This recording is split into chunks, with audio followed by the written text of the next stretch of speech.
Hello everybody, what is going on? I am AkumaNexus, bringing you guys here a ReZero, starting Life in Another World, episode review, episode 8 in review. Oh my god, this show was so good. This is so warming. It moved my heart. It was beautiful.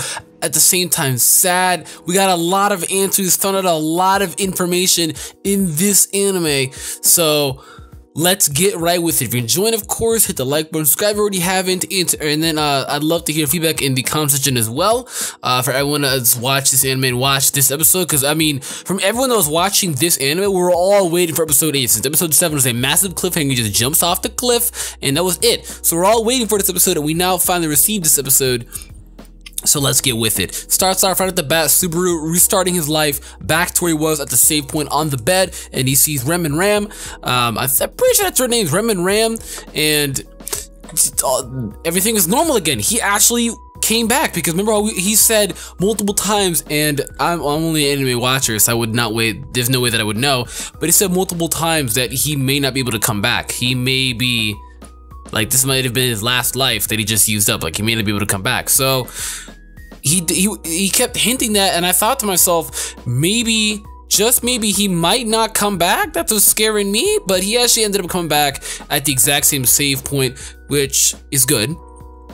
And as well as he has a completely different reaction, we also get the answers as well that yes, it was those two. If you didn't know by now, it was those two, Rem and Ram. They were holding his hand while he was going through that, and he felt like he owed it to them to make up for it, since they helped him at his worst time of need, and they were there when he really needed somebody. You know, unconsciously, he wasn't even there. So I like the fact that he's gonna make up towards him. He's gonna rerun everything like he did last time, though. He's gonna go back. He's gotta gain everybody's trust, because the only way how he died is because they're kind of iffy about him, because I mean, it would be iffy too. Some random guy that saved the princess, that's great and all, but at the same time, some random stranger, they have no idea who they are. So it is very sketchy for some guy to be living in your mansion then, but then he's working as well. He goes through the same process of working this time rather than living, and working is definitely a little less sketchier than living, because if you're living there, you could snoop around. Well, you can zoom around in both ways, but it's the fact that you'll constantly be more monitored if you're working rather than if you're just living, you know? And he wants to really gain their trust this time, and they're already instantly talking about how they really don't trust him, kind of like last time, we're kind of iffy, and they already knew that Rem, which is the blue-haired one, yes, I always get them mixed up. Rem is the blue-haired one, Ram is the pink-haired one. Rem is the really weird one, the hella crazy one that doesn't trust instantly, like she will act upon impulse. And basically, she was overhearing them and saying that they didn't trust him at all, or they needed to give it time to see how it works, to monitor him. And instantaneously, she heard that, and when she left, he said, Ram, you have to keep an eye on your sister, give her note that she should not do something based off of impulse, don't let her do something sketchy based off actions. And I was like, yes, please, because do not, because we don't want him to die again. He's working all this hard for you, so please do not do this. What I also liked as well is we got a lot of information here today about things that we have no idea about. Turns out Subaru does have powers. Mana equals magic. You can make mana into magic, and anybody can do it. And he's actually the shadow type, which I thought for a moment he's gonna be the fire type, since how fiery he is. But he's a type that they didn't say. I actually guess he was gonna be the fire type, or a type that's not in here right now. And actually ended up being a type that's not in here right now, and is a shadow type, which is actually a very rare typing. I forget the pure description for that, but he's basically a shaman, I don't know, something similar like that.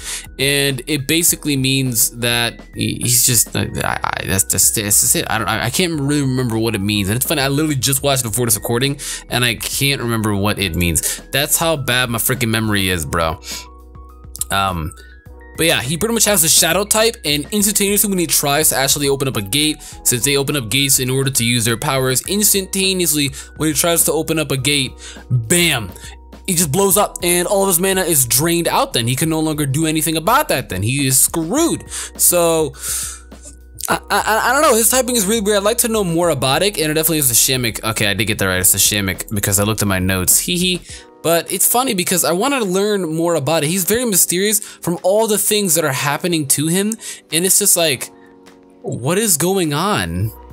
You know, what is going on? What is this that's occurring? They go inside of his head and he is freaking out. It's like the jealous witch is back inside of him again from what he was going through when there's a little bit of Shamik introduced to him. And it is just, I don't know what's going on. I'm at a loss, but I really want to know what is going on. It's just completely mysterious and clueless. And speaking of the jealous witch, fun fact, we learned today that the jealous witch's name, her name is Satella. And I was like, wait a minute, Amelia called herself that the first time she met him. But like, then he died the next time, then she revealed her real name, then Amelia. I was like, what? That's why everybody was freaking out when in the very beginning episode. That's why everyone was freaking out when he out blatantly in public called her Satella, and all the commoners and even her were shocked and angry that he said this. And I was like, why? Is her name private? Because they made it seem like her name has to be private, or just her entire life has to be private. So I'm thinking, why? And we find out in this episode that Satella is actually the jealous witch's name, so he can't, like, you can't be saying that type of shit. She's hated. This is one person like that, and she is hated. And now this does mean maybe that Amelia either A, has some type of connection with the witch, or B, did not want to be known for anything, so blatantly lied about her name just so that nobody could retrace her steps. And I think it might be more of option number 2, since I did say in actually my first impressions video that when she said her name was Satella, she was all like quiet about it and stuttered and was, you know, patient about it and paused. She didn't really say, why would you do that for your name? You know, why would you do that for your name? So definitely that she hid her name and she lied about it. Loki kind of a fraud. We actually find out more of the information about the curse as well, where if a curse is activated, it cannot be stopped. The only way that a curse can be stopped is you can stop it before it's activated. That's it. And I was constantly running through my brain the entire time. Can she actually like find the root cause to his curse? Like at least tell him what the curse is called. At least try and find out how the curse started. Because she says she knows a lot of information about curses and she can undo curses. I'm like, I just thought you said that you can't stop a curse. Is stopping a curse and undoing a curse a completely different thing? Yes, they are. Now that I think about it, yes, they are. Because you can stop something, but then if you undo it, it's like it never happened. So yes.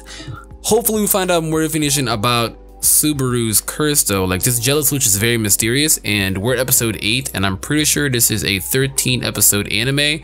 So I'm gonna be hella pissed if this shit may not have, like, if they leave us off on a cliffhanger on the last episode, they're like, oh, you wanna watch more? Go read the manga.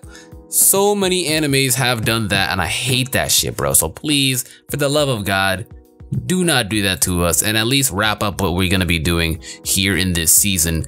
We also get to see a very touching tearjerker sad part at the end, man. Everybody knew the pain that he was going through. Before I talk about this though, the sketchy part is when we actually tried to go get replacement for the flowers of the vase. And I was like, boy, how did you know this? And she even pointed it out, and I was like, oh no, they're already not trusting you. They already think you're sketchy, dude. No, what are you doing? No. It was stupid sketchy, I'm not gonna lie. The entire thing was just sketchy. I wasn't feeling it. I was not about it. But at the end though, Amelia knew the pain that he was going through. He was throwing up, and only throwing up because he was having anxiety. You know, he was anxiety, panic attack is what he was going through, and he's going through all this stuff all on his own, and all the pain really hit there. He was pushing himself way too far with very few mana, so you know it's gonna physically affect him as well, which is most likely why he hurled. He's going through way too much he's going through too much, like way too fast, and he's just he just can't take it all at once, you know? It sounds so wrong out of context. Oh my god. But he just can't handle it all at once. Like, a lot of normal day people in real life will also go through this as well. They have anxiety because they can't go through like 50 different things all at the same time. They cannot. And that's what he's going through right now, and it is just breaking him apart. And she's there, and she offers him the lap and everything. And you know, oh, you know, a fine 2D girl like that who offers a lap just to sleep in. Even that, dude, like, sometimes we're just niggas, man. And all niggas just wanna cuddle, bruh, you know? It's not weird, it's not flamboyant, it's not fruity. We got feelings too, man. We got feelings too, bro. And she offers him the lap and everything, and he sleeps and he's venting and everything, and you see too that everything, it's all at shock. You know, he's at a shock where he's just, you can see inside of his brain everything that he went through goes through an instant flashback, and then a bright white heavenly light. Usually when they do this, is usually a form of relaxation, of pure, the calamity going completely down at a epitome, epitome. I've always been calling it epitome. Is it epitome? I don't know. but he's at a pure perfection of calm now is basically where his mind is at now, since he's perfectly calmed down now thanks to Amelia, and she's really helped out a lot. She was the main MVP, and I think she actually developed more feelings towards him now. Just built them closer, as you can see towards the end though. Never skip out endings for animes. Like at the ending for the ending, the music, watch it through because they always show some stuff at the end, which they did for this. And you can see that she's definitely kind of liking him a little bit more now, a little more open to him. They bonded a lot more now.